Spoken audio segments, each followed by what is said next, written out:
Assalamualaikum warahmatullahi wabarakatuh. Halo teman-teman semuanya.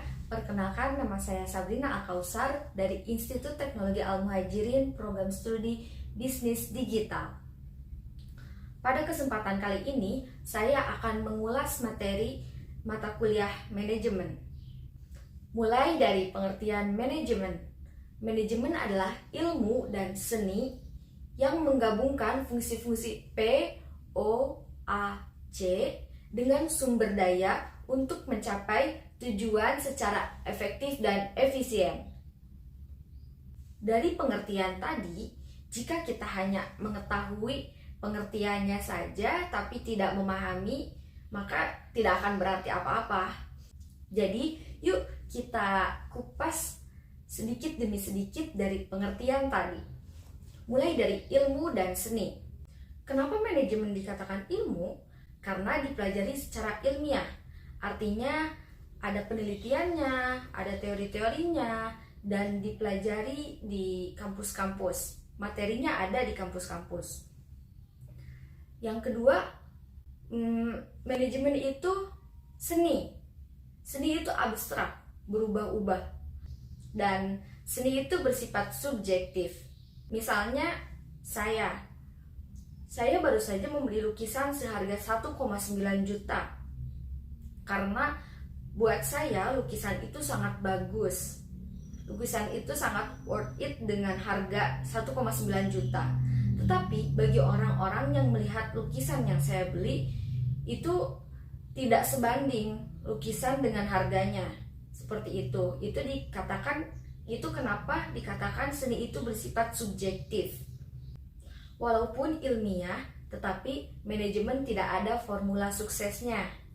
Contohnya, manajer perusahaan A pindah ke perusahaan B. Manajer ini tidak bisa menerapkan semua manajemen yang dari perusahaan A ke perusahaan B. Tetap saja manajer ini harus mencari lagi manajemen untuk perusahaan B. Tidak bisa menerapkan semua manajemen dari perusahaan A ke perusahaan B. Begitu. Selanjutnya, ilmu dan seni yang menggabungkan fungsi-fungsi P, O, A, C. Ada planning, organizing, accounting, and controlling. Yang pertama, planning, perencanaan. Dalam manajemen ada yang dikatakan manajer.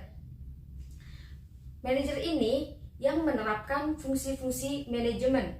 Contohnya, seorang manajer percetakan sebelum datang bulan Desember, ia sudah merencanakan bahwa ada targetan di bulan Desember untuk menjual kalender, mencetak kalender.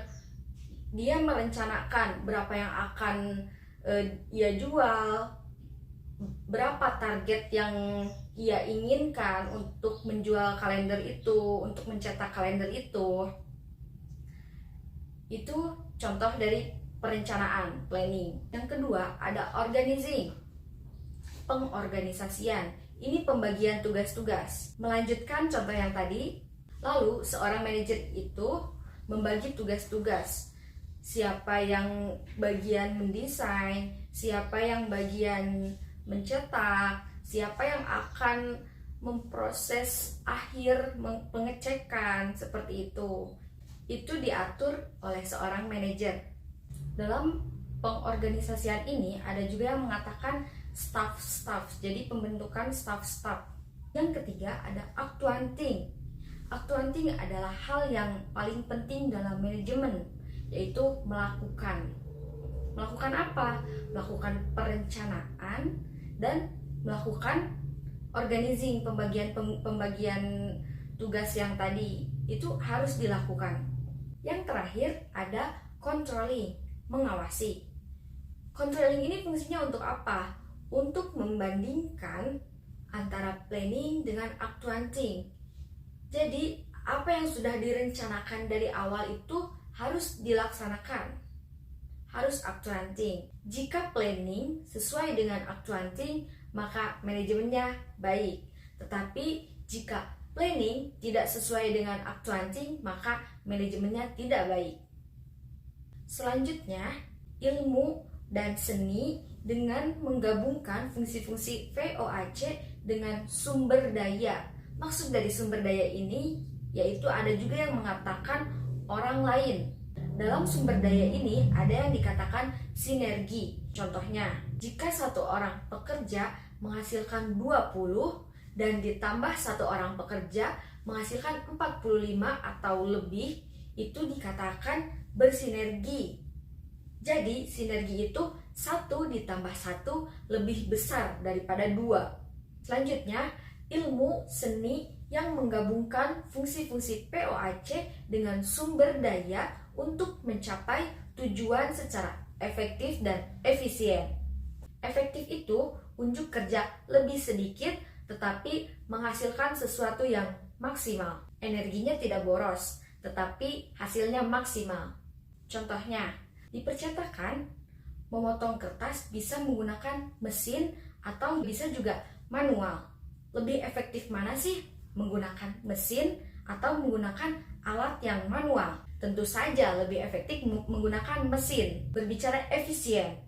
Efisien itu dengan modal sekecil mungkin untuk mendapatkan hasil semaksimal mungkin. Jika berbicara efisien, dari contoh yang tadi, antara memotong kertas menggunakan mesin atau menggunakan alat cutting atau alat manual, tentu saja lebih efisien menggunakan alat yang manual karena tidak perlu modal yang banyak, tidak perlu mesin yang besar, mesin yang mahal, dan tidak perlu listrik. Itu dikatakan efisien. Contoh lainnya, seseorang ingin membuka usaha, ia kebingungan antara usaha bakso atau usaha goreng pisang. Ia berpikir, lebih efektif mana sih? Ia berpikir, lebih efisien mana sih menjual bakso dengan modal 10 juta atau menjual goreng pisang dengan modal 5 juta.